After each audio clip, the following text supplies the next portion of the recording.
Este es el Peñón de Gibraltar, sobre el estrecho del mismo nombre, en el extremo sur de la península ibérica, sobre el mar Mediterráneo y a pocos kilómetros del norte de África.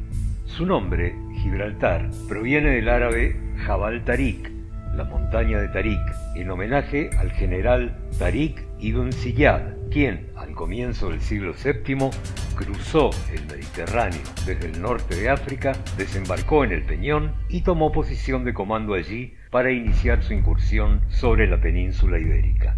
Desde allí, cuenta la historia, que entró con cerca de 9.000 hombres, venció al rey Rodrigo y a los ejércitos visigodos, dando comienzo a una historia de 8 siglos de dominación y cultura árabes en España.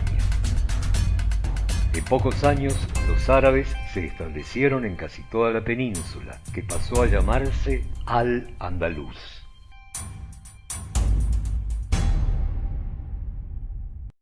Durante su estadía en Al-Andalus, los árabes hicieron pacto con los reyes cristianos visigodos, respetando sus templos y su religión, y permitieron a los judíos de la península vivir en paz sin ser perseguidos. Cerca del siglo X, la España musulmana florecía como uno de los mayores centros culturales y científicos del mundo.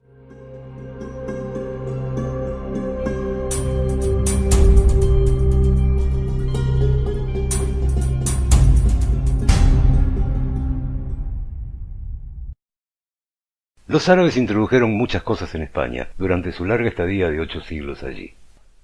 Entre ellas, por ejemplo, los números arábigos, que reemplazaron a los complicados números romanos.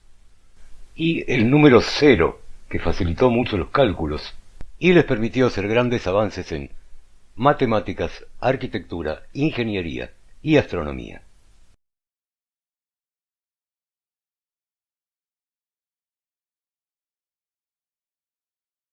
También introdujeron en España los cultivos de cítricos, de arroz y de algodón. Con el arroz y algodón fabricaron papel, un secreto que habían copiado de los chinos, y lo introdujeron en la península ibérica, reemplazando los costosos pergaminos de piel de becerro que usaban en los reinos cristianos. Pudieron tener una biblioteca de Córdoba de más de 400.000 volúmenes, con una mayor difusión cultural y más avances científicos y tecnológicos. Hicieron grandes trabajos de traducción del griego, tradujeron las obras de Aristóteles y Platón y formaron médicos sobre las traducciones de Galeno y geógrafos sobre las de Ptolomeo. Fue un poderoso imperio que dejó una gran herencia cultural.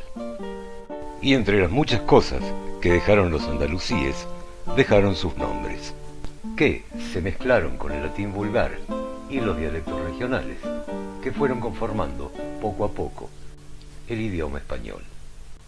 Esos nombres son fruto de un rico intercambio cultural. Bueno, el mismo idioma árabe sufrió transformaciones en tanto tiempo en la península ibérica. Se formó con el tiempo una variante regional, el árabe hispánico, que se empezó a distinguir del árabe clásico, en parte de su escritura y pronunciación, aunque entendible por un hablante del árabe clásico. Podría compararse a la diferencia entre el español de España con respecto al de Sudamérica. El mismo idioma hoy contiene unas 93.000 palabras, de las cuales un 8%, o sea, unas 7.500, provienen del árabe hispánico. Y como muchos apellidos se forman a partir de las palabras que designan tal o cual cosa, como accidentes geográficos, lugares, oficios, cualidades, muchos apellidos españoles se han formado a partir de palabras árabes. Los apellidos de familia, transmisibles por generaciones, no se usaron hasta aproximadamente el siglo XII en Europa, y había una total libertad de usar los nombres que se quisiera. Los árabes no obligaron a cristianos y judíos viviendo en sus dominios a cambiarse los nombres, y ellos usaban los suyos propios.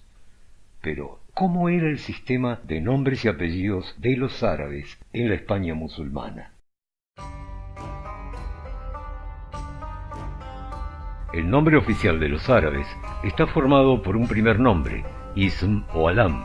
Son muy frecuentes los nombres propios que se forman con la palabra siervo, abd para el hombre y ama para la mujer, seguida del nombre de Dios, Abdalá, o de uno de sus atributos, Abd al-Malik, siervo del soberano, más un patronímico llamado Nasab, hijo de, que se expresa con ibn, ben, para los hombres, y bint, para las mujeres, más un nombre regional, un toponímico o referente a su tribu, que se llama Nisba. En la tradición árabe se solían agregar tantos patronímicos como ancestros se recuerden, aunque en la actualidad se usa uno solo. Cuando se tienen hijos se agrega un componente de paternidad, la cuña, abu para el hombre, para la mujer, seguida del nombre del primer hijo. Hay también un sobrenombre que se agregaba al nombre para mejor identificación, el lakab. Podía referirse a un lugar de nacimiento o a una característica física o a un oficio. De estos lakab se formaron después muchos apellidos españoles. Para designar a un conjunto grande de personas emparentadas entre sí, se usaba Banu o Bani, que significa hijos de un ancestro común, como por ejemplo los Bani Ka'ab, que serían todos los descendientes de Ka'ab. Durante la dominación musulmana en España, a pesar de que judíos y cristianos convivían usando cada uno sus nombres, hubo una mutua influencia entre todos que transformó sus nombres originales en muchos casos. Algunos judíos, para adaptarse mejor a la sociedad de cultura árabe en la que vivían, adoptaban nombres árabes, como Moshe ibn Maimón, más conocido por Maimónides, o la familia sefardí Abulafia, cuyo apellido árabe proviene de Abu al-Afia, padre de la salud, y se transformó en una familia sefardí de farmacéuticos.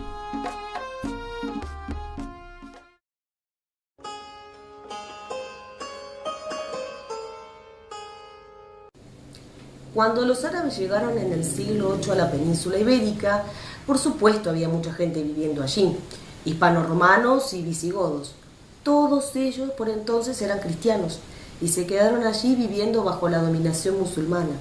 Los árabes los consideraban protegidos y les permitieron conservar sus nombres, sus vestimentas, sus costumbres, profesar su religión por sobre todo. Pero eso sí, les cobraban altos impuestos por no ser musulmanes. Los llamaban mozárabes, que viene del árabe mustarab y significa arabizado. Los mozárabes fueron un importante grupo cultural en Al-Ándalus y, en alguna medida, fueron fusionando sus costumbres con las de los árabes. El filólogo español José Godoy Alcántara nos dice en su ensayo histórico-etimológico de los apellidos castellanos que en los tiempos de Al-Ándalus los mozárabes, entre quienes se perpetuó el estado de la sociedad visigoda, no conocieron los nombres de familia. Por lo demás, la adopción de nombre era completamente voluntaria e indistintamente siguiéronse llevando durante la Edad Media góticos, hebreos y cristianos con paganos y musulmanes, que no se dejaban ni aún al recibir las sagradas órdenes. Así es que hallamos abades, presbíteros y diáconos de nombre Salama, Musa, Meliki, Ayub, Abdelaziz, Mutarraf, Ismael y Mahamud, obispos denominados Amor, y prelados de convento que se llaman Baco.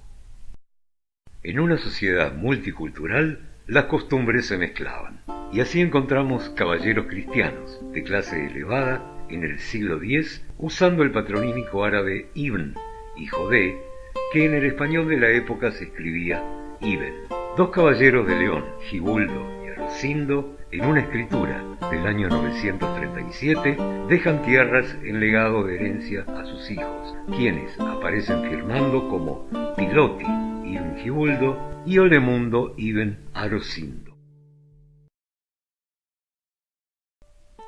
Justamente es en estos nombres donde se puede ver la confluencia de distintas culturas que están conviviendo juntas. En los primeros años de la dominación musulmana se estaban generando las primeras lenguas romances, que venían del latín vulgar que habían dejado los romanos del Imperio Romano. Los mozárabes tenían su propio dialecto, que era una mezcla del latín vulgar con el árabe. Y lo podemos apreciar en las antiguas jarchas mozárabes, que eran versos cortos que se escribían al final de las muazajas, que eran largos poemas. Las jarchas eran generalmente lamentos femeninos de amor y de nostalgia.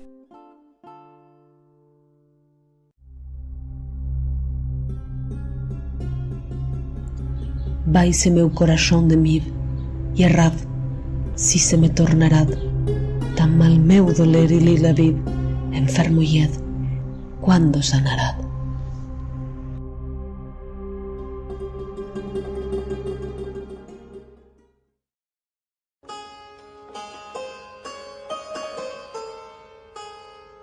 Había cristianos y visigodos que se habían convertido al islamismo y en consecuencia adoptaban nombres y apellidos árabes.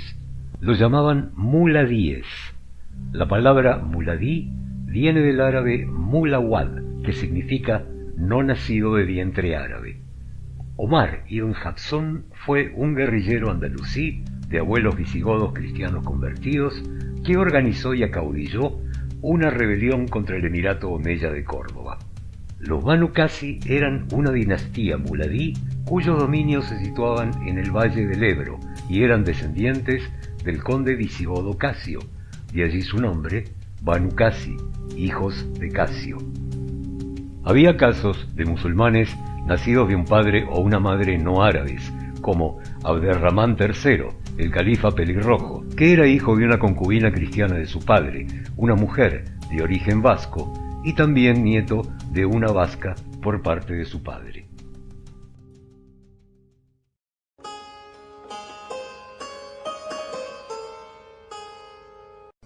Durante 8 siglos existió Al-Andalus, siendo cada vez más chico su territorio por los avances de reconquista de los reinos cristianos. Durante gran parte de esa reconquista, los mudéjares, o sea los árabes musulmanes, viviendo en los reinos cristianos, siempre gozaron de mucha libertad para conservar sus nombres, idioma y costumbres. Los mudéjares que vivían en los reinos cristianos del norte, como Castilla, Aragón o Valencia, en mayor o menor medida se habían mimetizado un poco más en sus costumbres e incluso en sus nombres con los cristianos de la sociedad en la cual vivían. Como en el caso de una donación del año 926, agregando al monasterio de Cardeña la iglesia de Santa María del Campo en Burgos, donde firman a lo último Ab Maruán, Nemar, Abohab, Mendar y Autemán, todos con el apellido de Santa María, por lo que es de presumir fueran siervos o vasallos moros de la misma iglesia.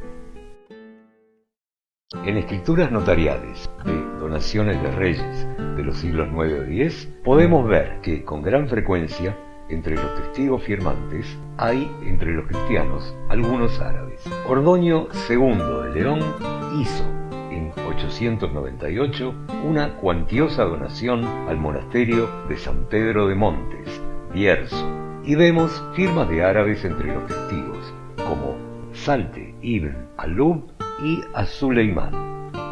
En 923, Ordoño hace otra donación al monasterio de Sahagún y firman Absuleman Fredenandis y Abulfeta ibn December, los cuales son una mezcla de nombre entre árabes y latinos. El 25 de mayo de 1085, el rey castellano Alfonso VI reconquista la ciudad de Toledo y firma una capitulación con el rey Al-Qadir, que incluía el respeto de la vida, las haciendas y las costumbres religiosas de todos los mudéjares musulmanes que escogieran quedarse en la ciudad. Hasta que, con la reconquista de Granada por los reyes católicos en 1492, cae el último dominio del mundo árabe en la península, y con la llegada de la Inquisición, la política del reino cambia. Comienzan las conversiones forzosas y los mudéjares que se convierten al cristianismo comienzan a ser llamados moriscos.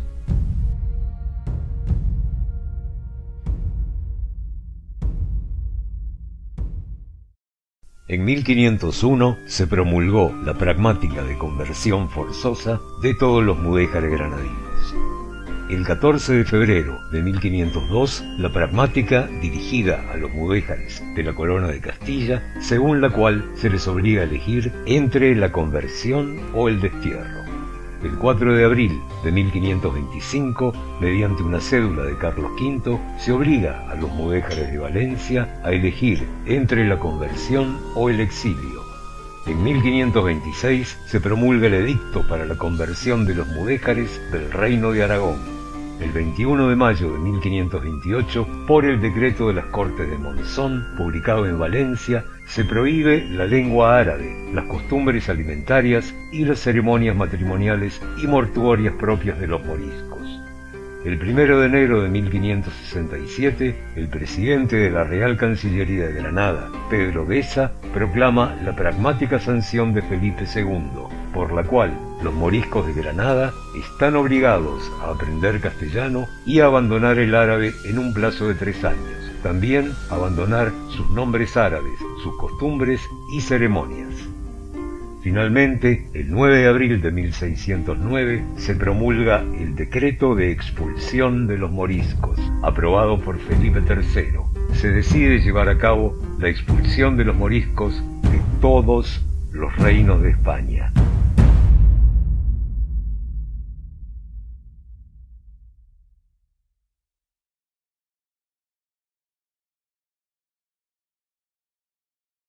Medio millón de moriscos musulmanes fueron expulsados de la España medieval. Pero nos dejaron sus nombres, que se fueron adaptando y latinizando.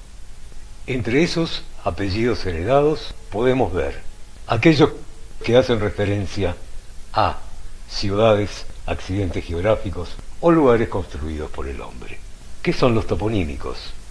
Otros que hacen referencia a oficios, profesiones o cargos públicos, y otros que hacen referencia a características personales.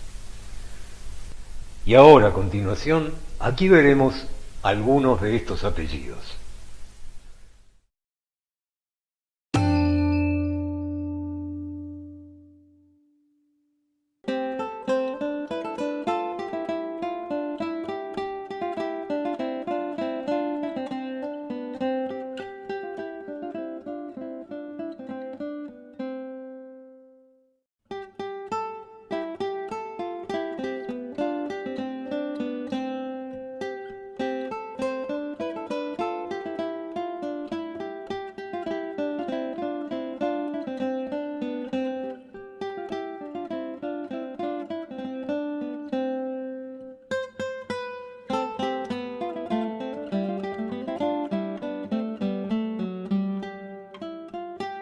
El apellido Almodóvar quiere decir en árabe el redondo y tiene su origen en lugares geográficos con esa forma, como por ejemplo la laguna de Almodóvar del Campo en Castilla-La Mancha o el cerro de Almodóvar del Río en Córdoba, Andalucía.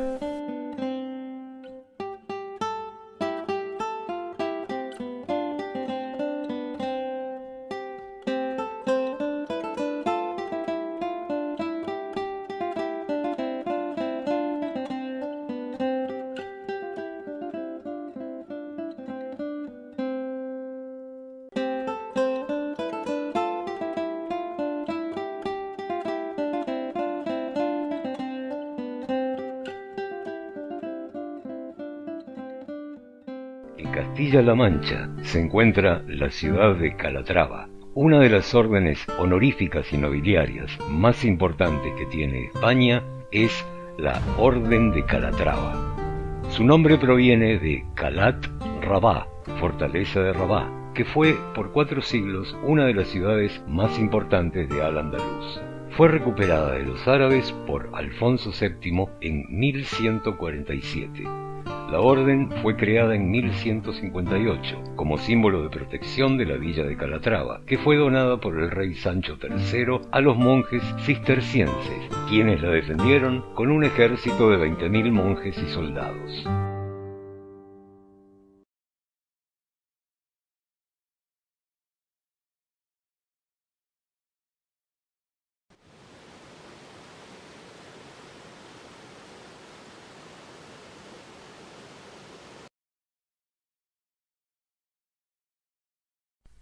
Madrid.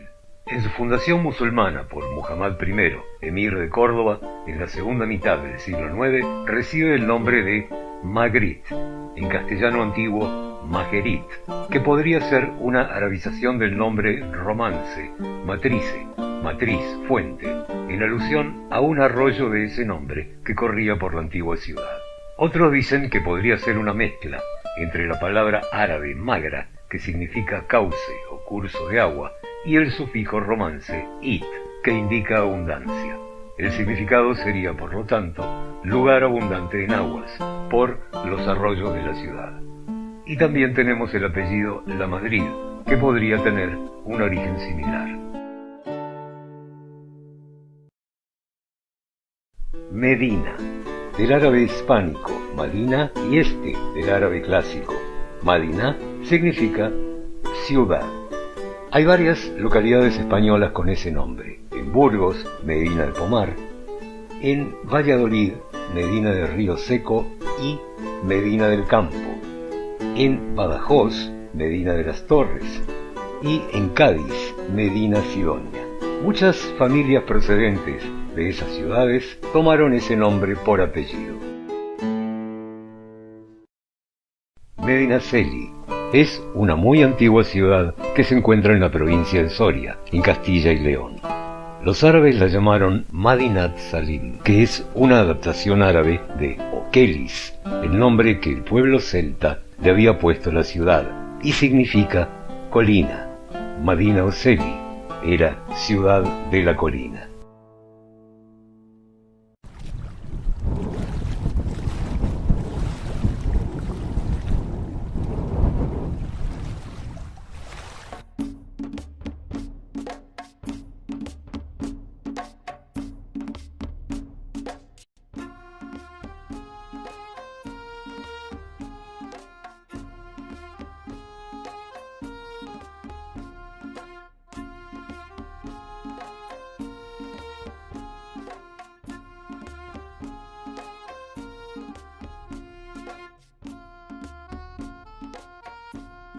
Zamora es una antigua ciudad de Castilla y León, que los visigodos llamaron Semure, y los árabes la llamaron Asemur, olivar silvestre, y también Samurá, ciudad de las turquesas, aunque también está registrado su nombre en árabe como Madinah Samarat, ciudad esmeraldina, por el verdor de sus campos.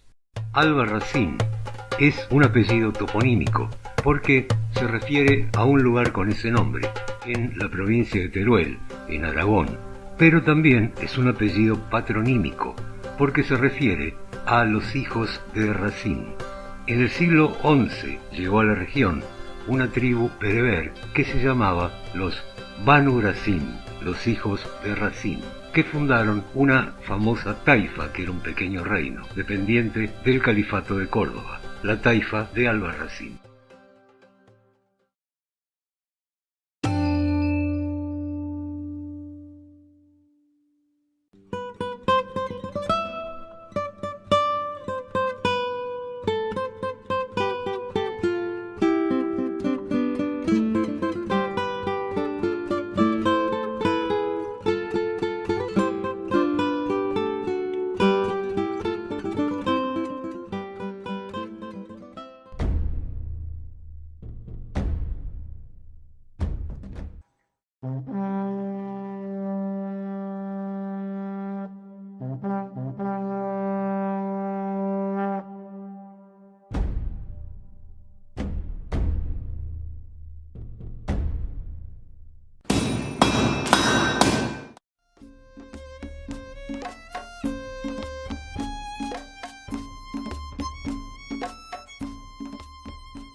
Al-Mansur, o Almanzor en español, fue un importante político y militar andalusí que ganó numerosas batallas y fue el caudillo o la figura principal por años del poderoso Califato de Córdoba. Su nombre, Mansur, o españolizado como Mansor, se difundió como apellido de familia en España.